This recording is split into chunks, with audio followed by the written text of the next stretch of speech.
اس کے بعد اللہ تعالیٰ نے فرمایا وَلَقَدْ نَعْلَمُ أَنَّكَ يَضِيقُ صَدْرُكَ بِمَا يَقُولُونَ کہ ہم جانتے ہیں کہ یہ مشرکین جو آپ کے متعلق کہتے ہیں اس سے آپ کا دل تنگ ہو جاتا ہے، آپ کا دل تنگ ہو جاتا ہے۔ پھر اللہ نے اس کا حل بتایا، انسان جب بھی کوئی کچھ برا بھلا کہہ دے، کوئی آپ کے خلاف سازش کرے، کوئی آپ کے خلاف پروپیگنڈا کرے، تو اس کا حل کیا ہے اللہ نے بیان کر دیا۔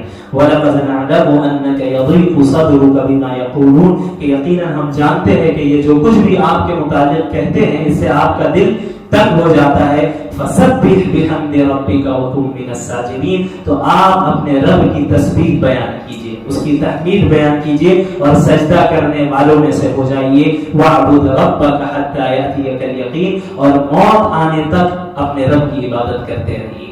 تو یہ ایک حل ہے، جب بھی آپ کو کوئی تکلیف پہنچائے، کوئی آپ کے خلاف سازش کرے، سبحان اللہ وبحمدہ کا ورد کثرت سے کیجئے، کیونکہ یہ وہ وظیفہ ہے جو اللہ تعالیٰ اللہ کے نبی کو بتا رہا ہے۔ فَسَبِّحْ بِحَمْدِ رَبِّكَ اپنے رب کی بڑائی بیان کیجئے، تسبیح اور تحمید بیان کیجئے، تو سبحان اللہ وبحمدہ۔ اور اس کے علاوہ سجدوں کی کثرت یعنی نوافل کی کثرت کی جائے، وَاعْبُدْ رَبَّكَ حَتَّىٰ يَأْتِيَكَ الْيَقِينُ اور موت آنے تک اللہ کی عبادت کی جائے، اس کے بعد آپ کو آپ کا بدلہ تو یقیناً مل کر رہے گا۔